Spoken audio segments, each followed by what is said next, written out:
Warning: the following podcast contains adult language and childish comedy. Listener discretion is advised. And now, please adjust your headphone volume to an unreasonable level and enjoy the most dynamic and electrifyingly entertaining podcast ever to conquer cyberspace. This is Amish Baby Machine.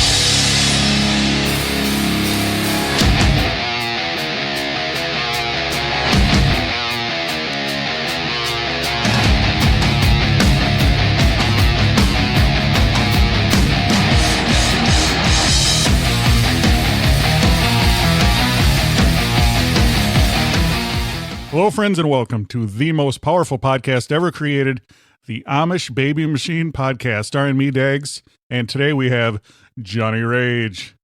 Get ready, folks. This is a powerful American pop culture podcast, and Johnny Rage is back.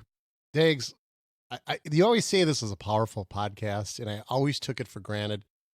For years, I've been down here in the barn with you, but I took a sabbatical from actually being with you and came back today. And this is powerful. This microphone in front of me, I'm back in the saddle. I feel powerful. It's like putting on your favorite pair of jeans. You're just ready, set. Powerful. Yeah, it is. Do you have that go-to pair of jeans that when they're ready to roll, you grab them, you know that, okay, this is a good 3-4 days of comfortableness? Now, I always worry about, do you know when to switch? Like, we're in the great state of Minnesota here, Minnesota. Do you know when to switch from a jacket to no jacket? Because the jeans thing is, the problem I have is you wear the jeans all the time. Look at the hands moving. Can you see the hands moving? I see them. Powerful. I missed that. I know. I missed that. I know. Do it some more. Move those. Right there. Gosh. I'm like a puppet master. Oh, you are. Damn, welcome, flock of Amish. Sexy. It's so sexy. So you're wearing the jeans, and then it gets warm. And I don't know, should they have like a thing on your phone that tells you it's warm now, transition? Well, they do. It's called the temperature. I mean, how does that work? Basically, you look, or we have an Alexa. I just say, Alexa, what's temperature? Today in the White Bear Lake area, highs of 82. Now, I notice, speaking of jeans, you're wearing jeans today. I haven't had a pair of jeans on. Why did I think you were wearing jeans? You're wearing kind of those 2/3 penny pushers, or what do you call that thing? They're wacky khaki camo or was pants. was that a pair of pants that you had when you were about 10 and you refused to give them up, and now they just barely go down to your calf? What's up with that? What do we describe that as, what you're currently wearing? It's 2 words. What? Sex E. Is E a word? That's a letter. Sex it's easy. Easy E. Anyway, generally we talk about, well, you didn't answer my question about when you find that comfortable pair of jeans in the winter months, how many days is acceptable? Because day 1, day 2, when they're freshly washed, they're still kind of tight. How many days of movement does it take to kind of break them in? And then how many days after that is acceptable for you to continue to wear them? I will argue you should never wash your jeans. What would you do? Just wear them until they disintegrate.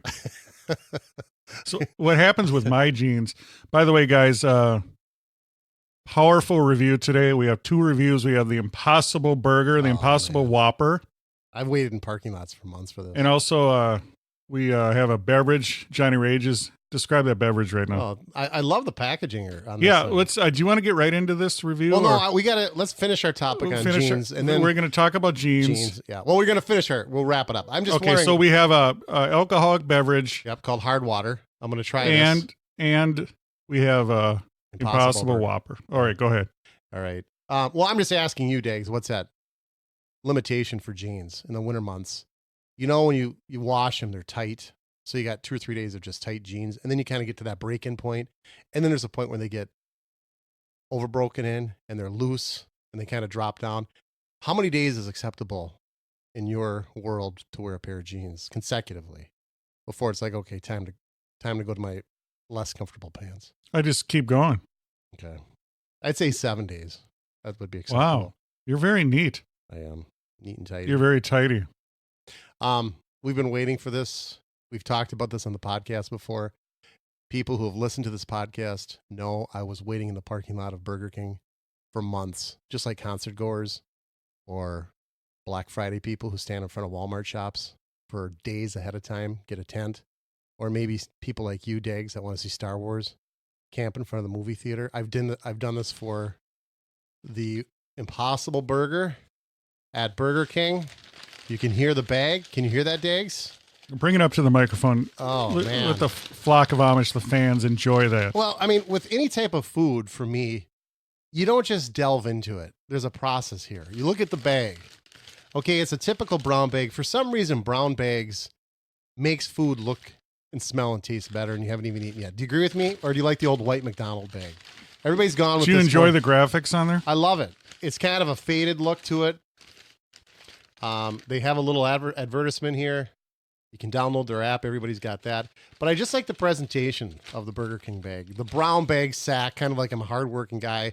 I made this myself, but I didn't. Would you say that's vintage retro? Yeah, Okay. absolutely. The 70s. So now, as you can hear, I'm pulling this thing out of the bag, and inside is my receipt. And we'll put that to the left. I'm going to crumple the bag, okay? But then we always have to go, are we all trained that all of your waste from your hamburgers, french fries, and stuff goes back into the brown bag, and then you throw it away? Or Oh, no? you condense it? Yeah. Here's my receipt. What is let's start off. What does it cost to get yourself an Impossible Burger? With tax, $5.99. I didn't get the fries. I wanted my palate to be clean for this because this is a legitimate review, and I thought fries would kind of screw with the taste of the Impossible Burger. Do you want to smell the bag? Oh, that's not a bad idea. Smell the sack. Oh, onions, tomatoes, mayo. Yeah. What is the first thing that your powerful Onions. sniffer? Onions. Yeah. Oh, man. Are you going to try any of this, or are you just going to leave this up to me? You know what's funny? I didn't tell you. Yeah. I didn't want to taint it. Oh, boy, you had one. I had one. When? Well, hold on. Don't say a word. I mean, just when, though. You can answer that. Okay. When did you have it? Yesterday. Okay. So right now we're the unveiling. Maybe we should get a picture here. Hold on. I think you should. All right. Keep talking. I'm going to take a picture. Okay. I opened it up, and like Dag said, I unveiled it, and you've got that sesame seed bun. That alone just says, eat me, gobble me up. Oh, man. It looks exactly from the outside, Dags. You'd have to agree. I'm going to need you to take the bun halfway. Halfway off, just like they do in those commercials. Now, a lot of it's going to come off because it's been there for a while, but there we go. How do you like that? Just like the commercial. Look at the flame broiledness in it, too. They got that down. Is that markers or is it actually We'll broiled? find out. Because remember in high school you had the soy Yeah. they had it, burgers too. and they used the marker to put the grill marks. A piece of lettuce fell out, so I'm going to try that first. I wonder if it's Impossible lettuce or is it? No, it's real lettuce, isn't it? Is the lettuce, do you smell the essence of the Impossible Burger on the lettuce? No, not at all. I just took one little sneak peek or one sneak. Okay, I'm going to need you to smell the burger now. Smell it. Okay. I'm drawing it to my nostrils. I'm opening up, taking the top bun off. The bouquet. Look at the goodness. Can you get one more photo of that, please? All right, stand by. Keep talking. I mean, just the goodness, the sloppy goodness of a Whopper. This says sloppiness. This says goodness on one. One thing as I look at the hamburger, again, this is the Impossible Burger, review of the Impossible Burger from Burger King. I noticed the uniform shape. Do you catch that, Dags? See how uniform that burger patty is? Like the uniforms they wear? No. The uniformity of it. Notice this edge of it. The symmetry. Yeah, the symmetry. I don't like that in a hamburger. I'll start with that remark. So it's too symmetrical. It's Yes. too machine made. Correct. You want an asymmetry. Yeah. You want an amorphousness. You want it beautifully organic looking. Yeah, it's when you form your own when I do a hamburger on the grill, we form our own patties. A lot of people will go to Sam's Club or Costco and they buy that 20-pack of those bricks. They're all symmetrical. Bow. I says now brick Whopper. So Ow. I don't like that pre-made form patty. They're frozen. People usually take them right from the freezer, put them in the oven, or put them on the grill. Are you a fan of that style of hamburger? Interjection. I'm going to interject. I think what it is Ray Kroc, Henry Ford I think what they wanted to do, they wanted everything to be the same. Mm-hmm. So they wanted everything to be uniform. So if you went to a McDonald's in Kuala Lumpur or the great state of Minnesota, everything would be the same. So I think that's maybe why. And that's part of what you don't like is the uniformity. You want it more like a Handmade. mom and pop's handmade kitchen. Right. Like I'm saying, when I make them for myself, we never have the preformed patties. Never. And that's my first observation of the Impossible Burger is the symmetry of it. I don't like that in a hamburger. I like there to be low points, high points, thicker in the middle, not so thick. You want to on the have to edges. use a topography map. Yes. Okay. Exactly. Now smell it again. I'll tell you what, though. I do like the layout. It looks just like a Whopper in terms of the appropriate amount of mustard on this thing. Excuse me, not mustard, but mayo. I love mayo. And this is one reason, though, that they say this isn't truly for vegans. Vegans don't like anything with eggs in it. And mayo has eggs. That's easily remedied, though. They could easily put on a vegan mayo. Okay. Well, tell me the smell, though. Tell us right, about the smell. Let's just draw it back to my nose again. Let's just get the smell. Oh. Reminds me of my youth. Oh. The smell of it. White mayo. Anyway. Bass. Smell is there 100% as if it was a regular Whopper. I like the presentation. It looks exactly like it would if you open up the top bun on a Whopper. You'd agree with me, Dags, on that? Yes. Except I'm going to get back to the hamburger. It's too symmetrical. I don't like that. I agree with you. It is a very symmetrical looking burger. Mm-hmm. It is not as organic looking as the original beef Whopper. Right. Now, in fairness to Burger King, I'm eating this thing cold, and that's not one of my favorite things to do, even if it's not the Impossible Burger. Do you want me to nuke it? That might not be a bad idea. No, hold on. Let's take one bite as it currently Yeah, but sits. if you take a bite now, do you feel that will ruin your experience? No. I'm just looking at this. Would you be able to remember what a cold Whopper tastes like to compare it? Yes. Okay, Yes. here we go. All right, so now I'm looking at Stand the by. bottom. I'm looking at now the bun, and obviously all the vegetables and the toppings are exactly the same as it would be a normal Whopper. The only difference being this Impossible Burger made out of kind of a magical. Do we know what's in this Impossible Burger? There's fruits and vegetables, or is it? Well, let's just say Area 51 had something to do with it. Okay, well, here we go. Stand by. Stand by. First bite ever of the Impossible Burger from Burger King. I'm tingling all over. In 3, 2, 1. Just took a powerful bite. Here we go. Powerful analysis. Johnny Rage is chewing it. He's looking around. He's looking up and to the right. That's what those foodies do. They always look up when they're eating. I don't know why. It's like a powerful vision. I'm going in for bite 2. Bite 2. Bite 2. Here we go. Bite 2. Another powerful bite. There's a lot of shaking involved, trembling. There's a lot of sesame seeds are being sprayed out, much like a Claymore mine being detonated. Even his phone is blowing up as we talk. Dags, I have to admit, I'm pleasantly surprised here. Whoa. Yeah. Here's one thing I read though about the vegan thing. Getting back to that, I said vegans aren't going to like this because there's mayo. You said they could use a vegan mayo. Okay, obviously, but when they flame broil this as they do their normal Whopper, that's their claim to fame, Burger King. But what they're doing is they're flame broiling this on the same grill where the beef patties. That's the biggest complaint from the vegans. The beef patties have already been cooked prior. This one is getting mixed up with little tidbits and juices from a regular beef patty. Does that make sense to you? It does, but maybe they could change that. Here we go. Bite 3. Let's get Bite into this. 3. Just took bite 3. Mm-hmm. It was a powerful experience, almost religious. Mm-hmm. If you recall, Dags, several months back when this new Rage came out, I think Powerful. White Castle was the first, weren't they? Now, that's funny. I want to jump in here. White Castle had the vision, had the balls, the kahunas, give me some more cojones, the Mardi Gras beads. What are some other cool words? But anyway, they had the vision to go with the Impossible Burger. Mm-hmm. And we both enjoyed that. No, I didn't. I didn't enjoy that. I use that as a term. Everything is enjoying. Mm-hmm. You know that. Yeah. So we both enjoyed that. I enjoyed their vision, the way to go with the White Castle. The problem is it wasn't a slider. The slider is a very thin meat, Mm-hmm. and it has holes in it for the steam to come through.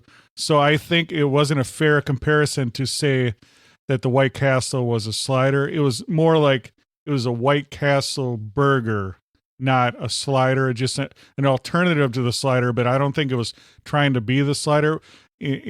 Whereas the Whopper here, they tried to make a scene for scene copy of the Whopper. So I don't think it's fair to compare it, but I do give White Castle props for being the first to embrace it. But I'm going to talk with my mouth full. Oh, it's powerful. I think it's a good effect to have, especially when you're doing a food review. And here's a couple things that you have to take, you have to look at also.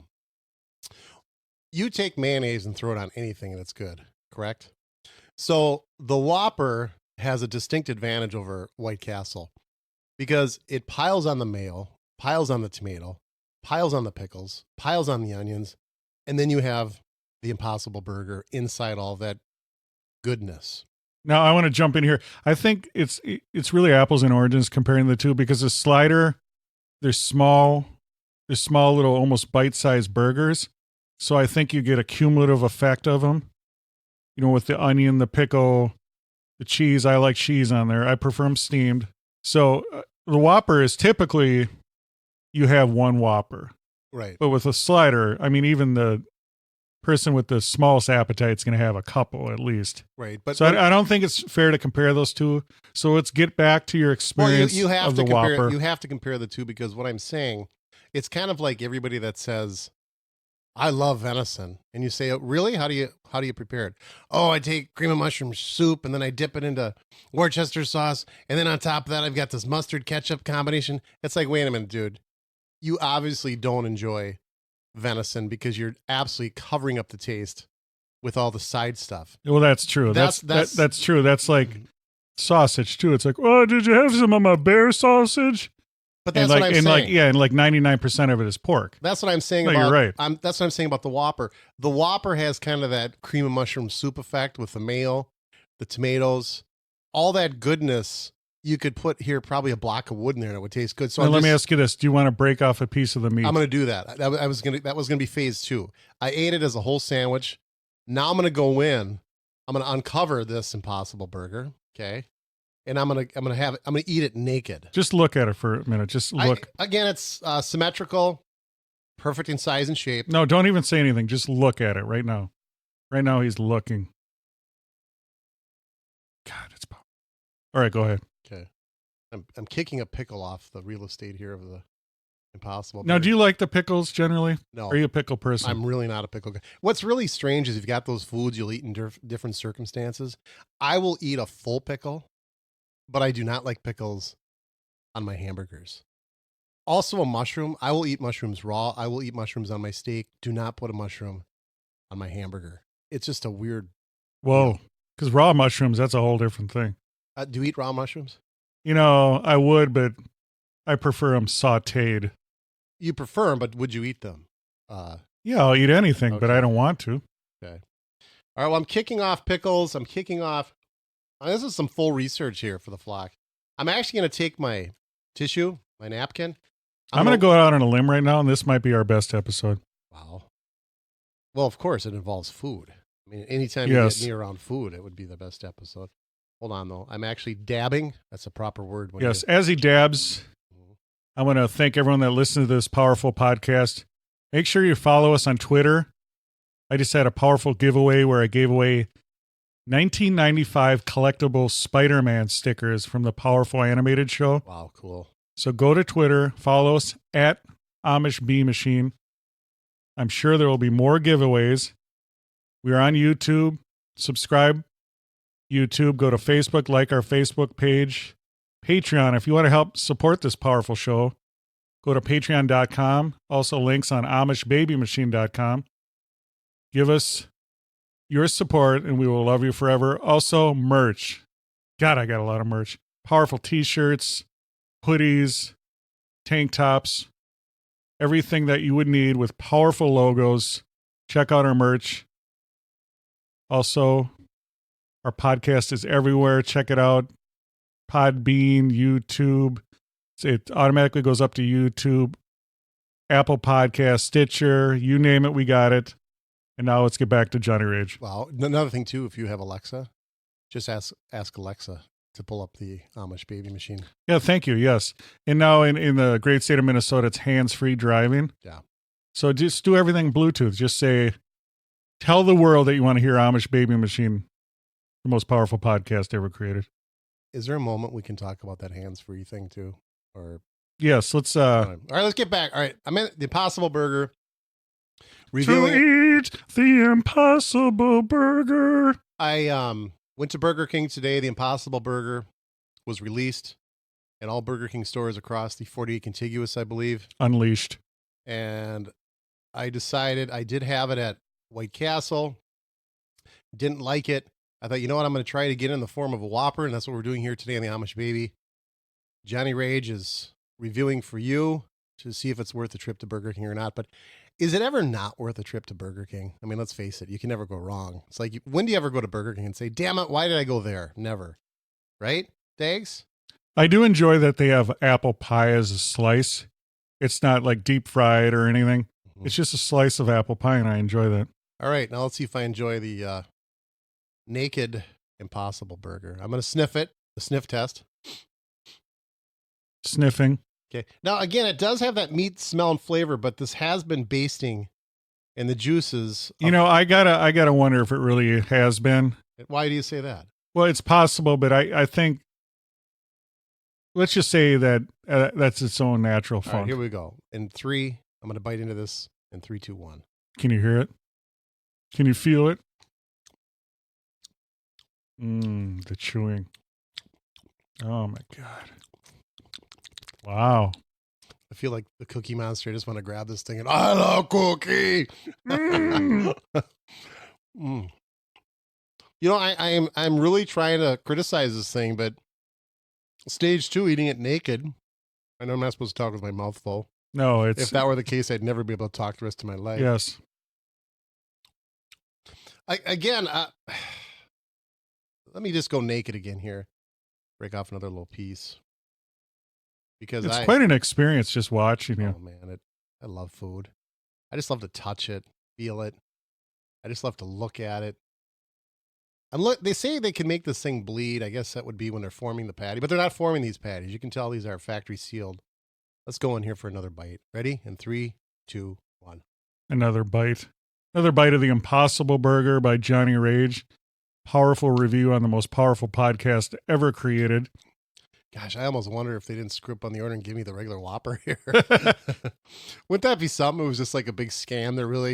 There is no Impossible Burger. They're just giving you the regular hamburger and pretending. Let me give me another taste. Man, Dags, riveting. I mean, I'm a meat loving guy. Okay. So I'm not the target audience that they're after. So I don't foresee myself ever need. Why, when you enjoy meat, don't you just go directly to the meat? Obviously, I'm not the target audience, but man, I'll tell you what. For something that is synthetic, this past. I wouldn't say it's synthetic. Well, what would you say? Plant-based. I really think they're boy, this is far better than the one I had at White Castle. I'll tell you that right now. It has something to do, I think, with the flame broiled portion of it, because do you know how when you open up your grill and you see all the remnants from what you cooked a week ago still on there, and then you heat it up again and you can smell, oh yeah, that was steak we had last time. Those remnants are now going to be passed along to the next food that you prepare. That's kind of, I think we have a little bit of this going on with it. What do you think? No, I don't really think so. You don't think so? And if it did, it wouldn't be enough to affect the flavor. You know, Dags, I got to say, other than I'm a pretty tough customer, too, when it comes to food. I'm a pretty bare bones basic individual. I'm a meat lover. You're a simple man. You're a basic bitch. But now, if the world, if zombies attacked and ate all of our cows, never fear, because now we have a backup plan. That's what I'm going to say. But that was pretty darn good. I would give that a high rating. Whoa. Yeah, I thought that was very, other than the perfect symmetry of it, which most people aren't as weird as I. They don't look at the meat, the dimensions. They just bite into it. Okay. Now, I enjoyed one also. What I want to talk about is, what do you think about the finish of it? They don't, like, with the real meat, there's more of that greasiness. Mm-hmm. And what I liked about this Whopper, the Impossible Whopper, is it was very clean when you're done. You get the flavor in your mouth, but that's it.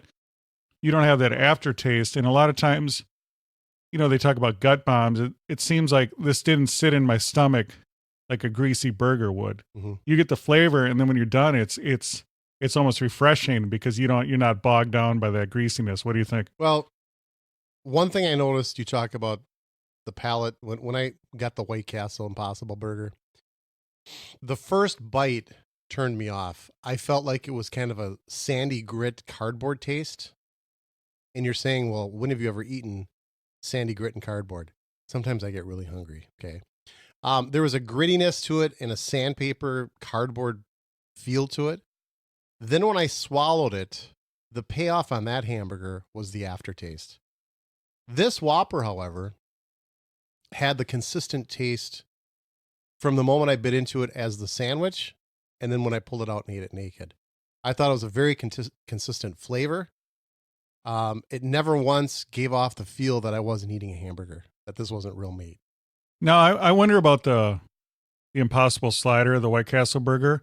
I wonder if that was kind of like a proving ground, and that this is 2.0. I mean, they had that come out, and then they put in this massive research in the powerful Burger King labs to get it exactly right. And I know they changed the recipe. They went from wheat-based to soy-based.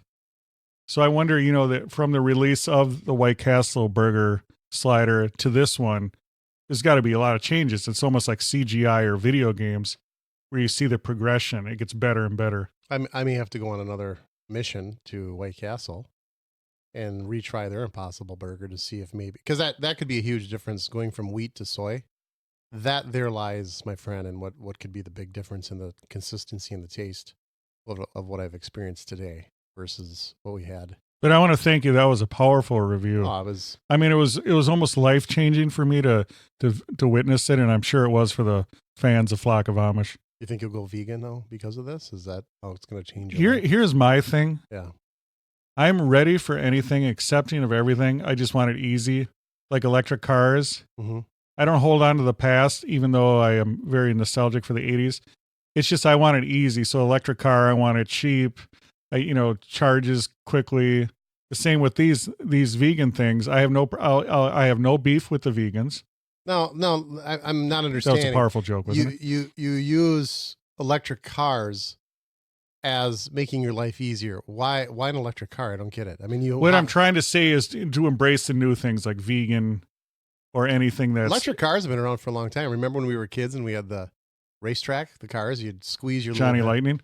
You'd squeeze the Hot Wheels. Not Hot Wheels. It was actually where you'd race your brother or sister, whatever, and you had the little the gun that you would squeeze the trigger and it would shoot your race car around the track. Well, we did when the Transformer got warm, we put ice cubes on it. Ouch. Yeah, that's a true story. But anyway, what I'm saying is embracing these. I'll eat anything if it tastes good. Okay. That's the bottom line. Well, now we have to wash down what we just ate. And Dags... this is a powerful episode because it's a powerful review episode, but it also includes 2 reviews. It does. 2 for the price of 1. I'm washing my palate with Diet Coke. He enjoys Diet Coke. Okay. As we all know, craft beers and whatnot, hugely popular. Dags ridicules me because I'm just a simple man. I like my Miller High Life. I don't ridicule what I ridicule you, and I I commend you on trying this burger. What pisses me off is you don't try stuff. That's not true. No, I'm just saying, okay, maybe that's my impression. But what pisses me off is not trying things. So you tried the Whopper, and now you're going to try. Now I tried the Impossible Burger at White Castle. Okay. I have tried many craft beers. To me, there's only 3, and everybody with a craft beer. Here's the gimmick. Here is the gimmick. I'll tell you this right now, and I challenge anybody to prove me wrong on this. Craft beer isn't the taste of the beer in the bottle; it's the name you choose to put on the bottle. That's what people are after because there's only so many things you can do with beer. And I want a beer guru to prove me wrong on that. So you like the ironic names, you like the quirky names. That's done deliberately to draw attention to the fact that this is the same beer of 100 others. That's what it is. Now, would you say that's part of the power of this podcast because of its powerful name, the Amish Baby Machine? I think the powerful name is Johnny Rage. But I mean, seriously, have you ever heard of such a unique and powerful name as the Amish Baby Machine? No, you haven't. I haven't. But do you agree with me on my assessment of what I'm telling you about the beer names? It's more about that. I agree with the beer. It's a combination of everything. It's the graphics. They tend to have really cool graphics. Right. They tend to have whimsical, ironic names. The hipster movement, everything about it comes together in a powerful, oh my God, the hands are moving again, a powerful critical mass of pop culture. But everybody thinks they've got that favorite craft beer. Oh man, have you ever tried that Angry Minnow stuff? That's really, really good. Why are those minnows so angry? Because the beer is the same. I'm angry. It's they're trying to pawn it off as this new and innovative beer, and it's not. But here we go. Dags has challenged me to try. This comes from Fair State Brewing Cooperative. Wow. Powerful state of Minnesota, huh? Lemongrass, ginger, and lemon hard water, a brewed seltzer. Now look at this. Bubbly crafted with whole ingredients in just enough party to make it pop. See? I mean, they just try to get so... I mean, Miller High Life doesn't have to do that. They just put on their Miller High Life. That's all they need. They don't need all this production piece and pink and purple and green little things on it. So. Describe the can. Describe the graphics. The can reminds me as if I'm about ready to grab a lemonade, an off-brand lemonade. It's kind of it's not a lime, it's not a lemon, it's kind of a lemony lime. And then they use a black font and a black logo on it. And the biggest word you can see is hard water. Okay. Now, the first thing that turns me off about that is my mom and dad have hard water at home. It's that tap water from the well, and I can't stand it. And we call that hard water. And then they have to get a water softener. So I'm instantly turned off by what this is called, by the hard water name. Now, when I see it, the graphics... Did you get a picture of it? Yeah, I have a picture. You do? Okay. Yeah. When I see the graphics and the name, I think of heavy water. I think of something radioactive. Now, when you look at that, quickly, when you look at that logo, doesn't it remind you of Starbucks? Bloop. Starbucks, kind of? The powerful circular logo. Does it remind you of Starbucks or not? No, I'm not getting Starbucks, but I could see that. Okay. So Dags, he knows that I don't like the hard waters or the Coronas that they're making, the White Claws, Black Claws, Purple Claws. I'm a Miller High Life guy. Well, they're getting a lot of pushback that they're for the ladies. Well, it is for the ladies. So I wanted you to... Could you imagine going out to the bar and saying, could you give me a hard water, please? When you're with your buddies, you just got done playing a game of rugby and stuff. And, hey, give us a picture of Miller High Life. What do you want? Johnny, what do you want? You got a hard water back there? But to be fair, though, I remember back in the day at the club, all you would drink is Zima. Oh, gosh. All right, let's open this up. Let's just hear how this thing but I want you to open it near the microphone. I want to hear the crack. Okay. Get it all the way up there. Right. All the way up there. All right, hold on. I got to... Okay, here we go. Here we go. Did you notice how I did that in like 3 stages? It was erotic. I'm not going to lie to you. Now, the first thing we do is a smell test. I loved Rockstars because the moment you open it up, that smell in those power drinks. Now read the three flavors, and I want to see if you're sensing each flavor as you... Lemongrass, ginger, and lemon. Okay, smell it and tell me what you smell. I smell lemongrass, ginger, and lemon. I definitely smell the lemon with a hint of ginger. Yeah, I mean, you smell everything they're saying here. Lemongrass, ginger, and lemon. I'm not a fan of the ginger, I'll tell you that right now. So this is already kind of turning me off, but I do like this. Bubbly, crafted with whole ingredients and just enough party to make it pop. All right. Smell it. The smell test. It doesn't You're smelling. It doesn't say drink me. You're gonna enjoy this. I'll tell you that right off the bat. Okay. It doesn't say that to me. It says pucker up, accept it. I'm taking the first swig. Are you ready? In 3, 2, 1. I'm not gonna swig it. I'm gonna put it in my mouth and swirl it around before I drop it down the throat. The mouth feel. Yeah. Here we go.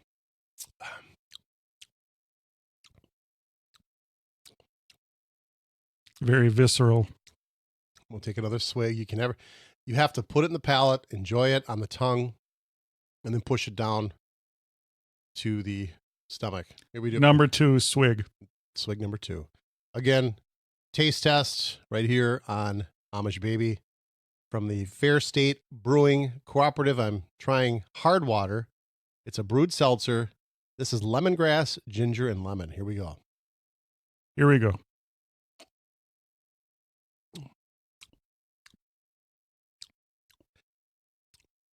Okay. Initially, what does it taste like? Do you remember when you were a kid and we were so broke, we never got lemonade often? So what we would do is we would take the lemon juice out of the refrigerator and we would mix that. And we didn't even know what portions to mix it, but we did.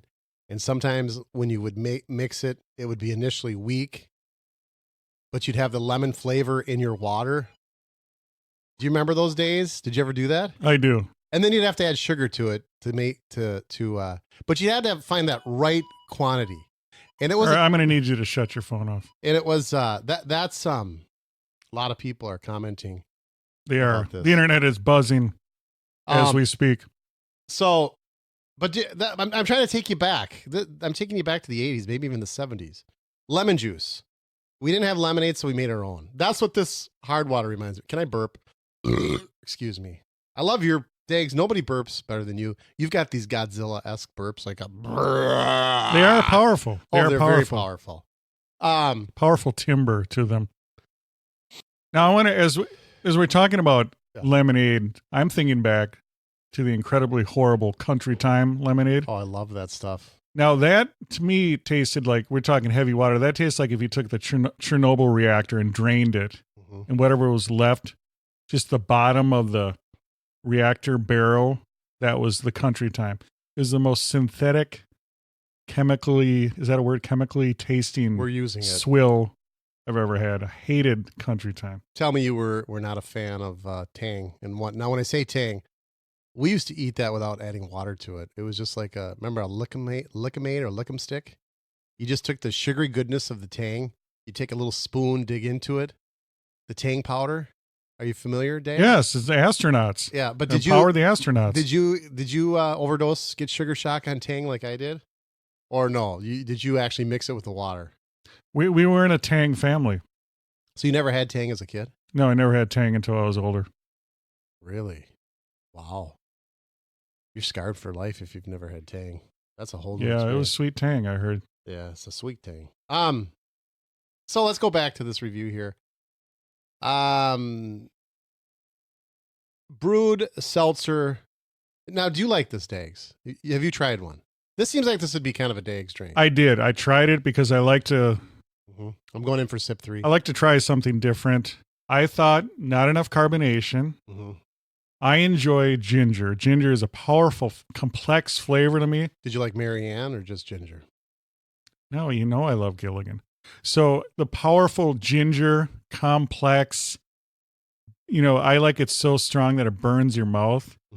That to me, it was lemongrass, little lemony, not enough carbonation. I appreciated the concept of it. I would have brought the ginger up a little more. It was too much lemon's a powerful flavor, and lemon can overpower something. It's kind of like if you have green peppers on a pizza. That's it. All you taste is the green pepper. It's too strong of a flavor. So I would have put ginger and maybe something down a couple notches. By the way, I disagree with you with the green pepper on a pizza. One of my favorite pizzas is onions, sausage, and green pepper. But let me ask you this. Ask me whatever you want. Do you feel the green pepper is the most potent flavor out of all those? Not at all. Onion? That's what I want all three. I taste No, but all three. When you taste it, you smell it. Now, onion is a powerful flavor with all the allicin in it. With Domino's. So I could see onion's right up there with garlic, powerful flavors to cut through. Oh, that's what when I first of all, Domino's has done a real good job. They reinvented their pizza about 5 years ago. And they go with that garlic butter spread on the back side of the crust. And that's what you smell when you walk into a Domino's or when it's delivered. You're not smelling green pepper, sausage, or onion. You're smelling garlic. What's the deal with the cornmeal on the bottom? I can't stand that. Why do they do that? Cornmeal on the bottom. Yeah, have you ever noticed they put the cornmeal, the corn powder to get it to not stick? You know, back in the day, they would use white flour. Yeah. Now they use cornmeal. It's probably cheap. Oh, that's probably exactly what it is. But I don't like that because corn is a strong flavor and it takes away. Corn should have nothing to do with pizza. And let me ask you the age-old question. Should pineapple be on a pizza? Never. Absolutely not. Ruin a pizza, put a pineapple on it. To me, when you have a pizza, it should be, your toppings should be things that should enhance the pizza through cooking them. Okay. Most things, their flavor is enhanced when they reach high temperatures. Sausage, onion, green pepper. Pineapple isn't meant to be cooked. It actually ruins the flavor, so therefore, no to the pineapple on pizza. Excellent. No pineapple on the pizza. Now, getting back to your radioactive water, let's go back to. I'm taking it back. The Whopper out of 5 buggy wheels. What are you giving it? Man, I was really trying to be hypercritical of this thing because I'm just a meat loving guy, and I just wanted this to not be very good because it's like, how dare you encroach and infringe on the meat lovers of America? Like I said earlier, it's good to know that there's a back. If we ever have a nuclear holocaust and all the cows die, at least we know we have a backup plan. It's probably. I mean, would I go order this thing after today? Maybe one more time, just to make sure that the same taste and flavor that I felt today is consistent. But other than that, when you go get a hamburger, here's the debate. Why would you want something like this? To me, it defeats the purpose of going to Burger King altogether. That's a whole topic of conversation we can talk about after. It is. Okay. But I would have to give this high marks. I would say when you look at it up close, it doesn't look like meat. It looks more like those sausage patties that you get at a hotel chain where they serve you breakfast the next day. They've got those really bad sausage patties that are made out of soy. That's what it kind of looks like. I'm suspicious of the grill marks on it, but that could be the case for just about any hamburger. I like when I take my hamburger off of the grill, it's got that wet glaze look to it because it's been kind of, the moisture's been cooked out of it. It's on top. It didn't have that. It was a little dry. So in terms of presentation, I don't like the look of it. I told you it's too symmetrical for me. But in terms of taste, wow, they nailed it. Whatever they did between the time I had the White Castle burger and this time, or maybe Burger King just does a better job with it. I give it very high marks. I'm not going to give it a 5. Well, nothing's really a 5. Well, you can't because you always have to strive. Just like this. This show's a 5. Well, other than that, yes, that reminds us and reminds me, please leave a review. Please subscribe. Go to Apple Podcast. Leave a 5-star review or whatever podcatcher you're using. Leave a 5-star review. It does 2 things. It helps us in our rankings and it unlocks the secrets to the universe. Yes. So I would give the Whopper Impossible Burger. I can't say this enough. I've said a 3. I'm going to say 4 times. Pleasantly surprised. I thought if you gave this to me and didn't tell me it was the Impossible Burger, I don't know if I could have told you the difference. Wow. Yeah. But again, through more research, opening up the bun and looking at it, I would. Okay. So I give it, I'm going to say a 3.5 out of 5. Wonderful. Where does your ranking come in? It was the flavor was not as intense of beef for me. So I would take it down a little bit on that, but I would bring it back up because you don't get that, like the greasiness. Mm-hmm. So, but all in all, it was good. And after you're done eating it, you don't feel like, it seems like, you get that fast food doldrums after you eat it. Like, oh God, Mm-hmm. that thing was almost refreshing. If a sandwich can be refreshing. I'm amazed at the discipline that you showed here. Here I pull out this Whopper, and you didn't ask for any of it, and you just watched. I mean, you must have just had a big bowl of oatmeal or something, because you didn't even want a little bite. I mean, because this would have been your second round. Didn't you kind of question, okay, the first one was okay, but let me see if that second one has that same consistency? It's amazing, my power, isn't it? It is powerful. Yes. The Very sharing, the caring, the loving. Yeah. Now back to hard water. I'm not good at all. I'm not even gonna give it a buggy wheel. It's not even deserving of a Wow. buggy wheel. Yeah, it's just not good. Let me ask you this. Will you finish it? No, not at all. Oh, wow. How much are they? Let me ask you that. I don't remember. I bought they come in those weird, was it like a 4-pack or something? Yeah, no, I'm sorry. I apologize. I'll have to pay the cost of that, because I just can't get into that at all. Now, there are some of those sparkling water things, like Corona makes one that I enjoy, but it's just like in between a beer. It breaks up the monotony of the beer. I'll have one, but I'm not going to sit back and drink 6-7 of them. So I think the lemongrass, that's too strong. They should have went with that. More carbonation, more ginger. yes. Can we talk now about hands-free? How are you handling that, Dags? Here in Minnesota, Dags brought it up earlier that we converted. You can no longer have your cell phone in your hand to make a phone call. You could never text while you were driving.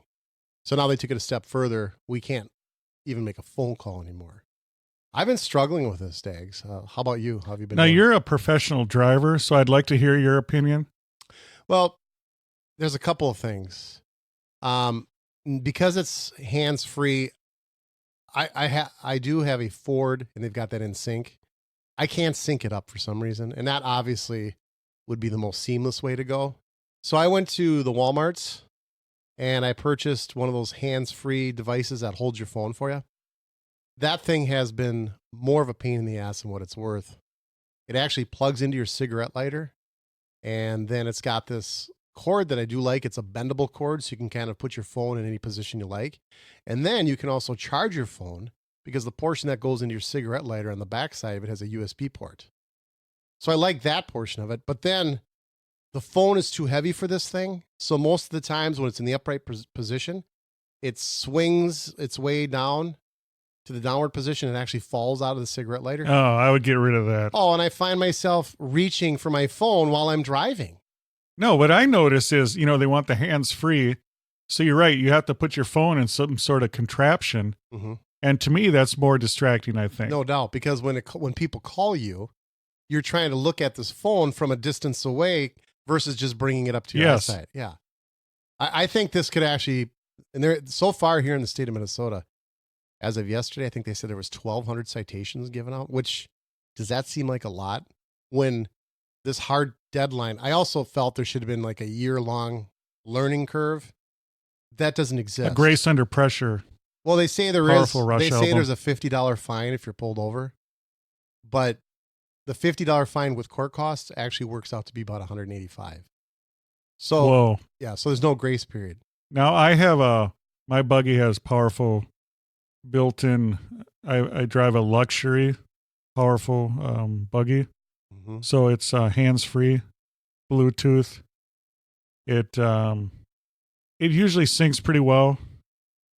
But when somebody calls you, do you still have to look at the phone, or will it tell you? It comes up on the screen, on the dash. Oh, it does. I have a powerful flat screen. Okay, so but even so, you're still from eyeball to screen 3.5 feet away from it. Well, that's like it didn't go anywhere, but they had the heads-up display where it project the speed on your windshield, kind of like a fighter jet. You have that in your vehicle? I do not, but that's something tried to push, and it came out years ago, and they never really went anywhere. Mm-hmm. To me, though, too, that you're seeing that one way or another, you're going to be distracted. Mm-hmm. So I think you just got to minimize it. With the touch screen, I do have to. You're right. Take your eyes off the road and hit the screen on the dash. Yeah. But the phone, I don't know. Like the phone would be even more difficult because then you pretty much have your head down. Like at least the screen is in, the same straight ahead. I haven't used any of the holders. So I don't know if that would be better or worse. There has to be a far better. I mean, and I noticed as I'm scrolling through the social medias, they're banging out all these newfangled devices where you put your phone in, and there's got to be one far better than what I currently have. I can't continue to use it. I'll be in an accident going hands free if I continue to use the one that I currently have. Well, you need to, if someone calls you, you need to not have to push anything. Just say hello. Well, hello, it's me. Oh my God. Lionel Richie is going to be at the State Fair. I'm in for the summertime. No, I'm not talking about Lionel Richie. I'm talking about the lady. How dare you? How dare you? How dare you, sir? Oh, so hands free. It's gonna take me a bit to get used to this. I get all shaky. I can't. The phone rings. They're like, "Who is that?" I can't even see. My phone's on the floor of my car because that stupid little thing that was supposed to make it easier for me to see it flipped over and fell, and you get all shaky and sweaty. It's like, I got to know who this is. Oh my gosh. And then somebody's texting me. You just feel like this anxiety that's brought on by this whole thing. There's the whole thing where no one answers the phone anymore because, they're afraid. I'm not answering. I don't know who that is. But sometimes I do the opposite. I'll answer it, and then it turns out to be somebody you didn't want to talk to because the phone number is different. Like, oh, shit. Yeah. Sometimes people will do that deliberately. That's a trick. If somebody won't call me back or won't pick up, I'll grab somebody else's cell phone and then call, and all of a sudden, hello. And you're like, oh, hey, you did pick up. Oh, yeah, my phone was dead. They give you some BS story. That's why I like the Facebook Messenger. Because it has an obnoxious ping. Yeah. So they're not ignoring that. Who is it? Oh, no. Because you might have you might ignore it in front of your lady friend, but you hear that ping. She's saying, who is it? Yeah, there's nothing. That's exactly right. That powerful ping or that text ping that you get when you're driving hands-free. There's just nothing more powerful that makes you want to look at your phone. We should have silencers is what you need to just turn off all notifications when you're in the vehicle. Maybe that's the key to this whole thing. Leave the phone turned off in the vehicle, I guess. No, unless you're listening to the Amish Baby Machine Pop Culture Podcast, the most powerful podcast ever created. As Johnny Rage stated, we are available on Stitcher Radio, CarPlay, everything, Google Play, all plays. We're just playing. So when you're in the car, don't touch the phone. Just get the Amish Baby Machine Pop Culture Podcast queued up. There's the hands. The hands are going. They're going, yes. And then just enjoy You it. look like a fan. Like, Like an osprey. That's right, Fredo. Oh, Fredo. We didn't even get into Fredo. What did you think? Cuomo. What'd you think of him blowing a gasket? Because in some guy, do you think he deliberately? Here's the thing, without getting into politics, because people are so nuts in politics. Well, this is nothing political. No, I'm just saying though. This is did he overreact? Or but not? everyone takes sides, so you can't even have a conversation anymore. But that was a setup, and I don't like gotcha journalism. I don't like ambush. So who set that up in your eyes? The guy that called him Fredo. Okay, but sometimes because they were going to record it and they knew it was going to get a reaction out of him. But like I was telling my wife, CNN ratings are tanking big time. How do we know Chris Cuomo didn't? The whole thing was a setup. No, I'm not past anything. I don't believe anything anymore. Yeah. But I'm just saying, I don't like when Michael Moore set up what's his name from Planet of the Apes, Charlton Heston. You damn dirty ape. Remember that when he set him up? Yeah. I don't like that gotcha journalism, because if you're at some party or I don't even know what the function was and someone comes up and says some shit to you, you're going to react. Well, but he played it up too. He played it up. He went over the top. He, said words and compared other words, which is bullshit too. Bottom line is it's all crap. But Dags, you're a paisan. I'm a paisan. If somebody called you Fredo, would you respond to that? We're Amish Italian. Amish Italian. I mean, If somebody came up to you and called you Fredo, would you? There would be headbutts involved. Wow. So you'd be pissed. I wouldn't forget about it. Well, when I was back in high school, you know what they used to call me? So the Fredo means nothing to me because back in the day in high school, I had a number of kids that thought it was funny. I shouldn't even say, I'm not, this is a podcast. I can't even say what they used to call me. That's fine. Yeah. But look where you are now. I know, powerful. I'm the most powerful podcast ever created. See, it built that in me. It did. It made me more powerful. It's like Nietzsche says, don't label someone.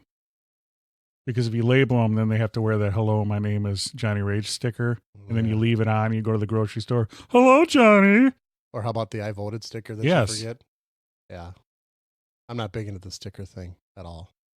Except when it comes to Amish Baby Machine sticker giveaway on Twitter. Yeah. We gave away the powerful 1995 collectible Spider-Man stickers. Who's the winner? I'm going to need you to go to Twitter. Oh.